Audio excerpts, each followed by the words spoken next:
ফাটাচ্ছে নাকি? বলছি কি ফাটাচ্ছে দেখো।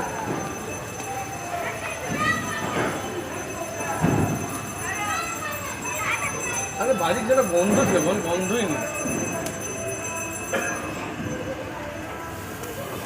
কালার কালার কিন্তু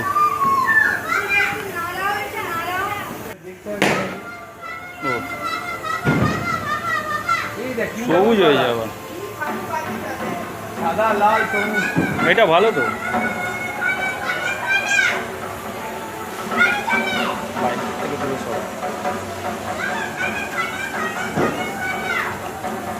বলছে ফাটাও। হলুদ হয়ে যাবার দেখ মানে যা তা। কালার নিল। এটা কোথা থেকে নিয়ে এসছি? ভালো। কত নিয়েছে? 100 টাকার মতো প্যাকেট। ভালো ভালো 20 টাকার মতো ভালো আছে।